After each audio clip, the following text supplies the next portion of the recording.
గురుగారు, పార్వతీదేవిని కన్యకాదేవిగా వ్యవహరిస్తారు. కన్యాకుమారి క్షేత్రంలో పార్వతీదేవి కన్యకా పరమేశ్వరిగా అవతరించడంలో ఆంతర్యమేమిటి? కన్యాకుమారి మన భారతదేశంలో చాలా ప్రసిద్ధి చెందినటువంటి క్షేత్రాల్లో ఒకటి. కన్యాకుమారి అనటంతో మనకి వివేకానంద స్వామి కూడా మనకు అక్కడ గుర్తుకొస్తారు. అక్కడికి వెళ్ళినటువంటి వాళ్ళందరూ కూడా ఆ వివేకానంద రాక్ అని ఉంటుంది కన్యాకుమారి గుడి పక్కనే.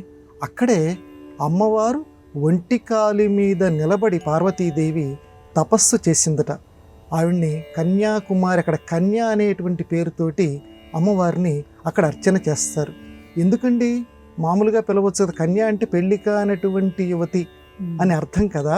మరి కన్య అనేటువంటి పేరుతోటే అమ్మవారిని అక్కడ ఎందుకు పూజ చేస్తారు అని అంటే 51 శక్తిపీఠాల్లో, అంటే శక్తిపీఠాలు అష్టాదశ అని ప్రసిద్ధి, కానీ 51 అని ఇంకొక పద్ధతి కూడా ఉంది.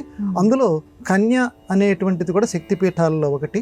అంటే శివుడి కోసం కన్యా రూపంలో పార్వతీ అమ్మవారు తపస్సు చేసినటువంటి ప్రదేశంగా దాన్ని చెప్పటానికి అది కన్యాకుమారి క్షేత్రంగా ప్రసిద్ధి పొందింది. ఇక్కడ అమ్మవారి రూపం ఎంత ప్రసిద్ధి అంటే, అమ్మవారి యొక్క ముక్కు పుడక, ఇక్కడ రూపం అనేసరికి ఆ ముక్కు పుడకకి చాలా ప్రత్యేకత ఇస్తారు. అంతా కూడా ఆ ముక్కు పుడక ధగ ధగ ధగ ధగ మెరిసిపోతుంటుంది. నేను స్వయంగా సందర్శించాను, పుస్తకాల్లో కాకుండా స్వయంగా సందర్శించి ఆ ఆనందానుభూతిని పొందాను. ఎందుకంటే పూర్వపు రోజుల్లో ఆ ముక్కు పుడక యొక్క కాంతికి ఆ సముద్రాల్లో ప్రయాణించేటువంటి నావికులు ఆ లైట్ హౌస్ అంటారు చూడండి, ఆ ముక్కు పుడక యొక్క కాంతిని చూసి అది లైట్ హౌస్ కింద భావించేవారట.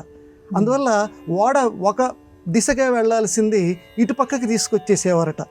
అందువల్ల ఆ అమ్మవారి యొక్క వాకిల్ని ఈ కొంతకాలం మూసివేసి ఉంచటం కూడా జరిగింది.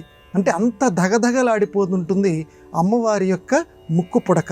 అంత ప్రసిద్ధి పొందింది ఈ కన్యాకుమారి క్షేత్రంలో. అలాగే ఈ కన్యాకుమారి క్షేత్రంలో ఉన్నటువంటి ఇంకొక ప్రత్యేకత ఏంటంటే 3 సముద్రాల సంగమం.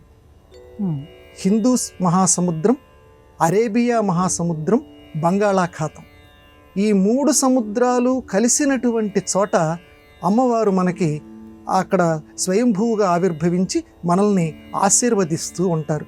అంటే ఏవైతే మీరు లోకంలో 3 మతాలు అని ఏవైతే ప్రసిద్ధమైనటువంటివన్నీ చెప్పుకుంటున్నారో ఆ 3 మతాల యొక్క సంగమ క్షేత్రం కన్యాకుమారి క్షేత్రం. అంటే అన్నీ ఒకటే, అంతా ఒకటే అనేటువంటి ఒక సమైక్య బోధన్ని అమ్మవారు ఆ క్షేత్రంలో వెలిసి మనకి తెలియచేస్తున్నారా అన్నట్లుగా ఆ క్షేత్రం ఆ రకంగా ప్రకాశం పొందుతూ ఉంటుంది.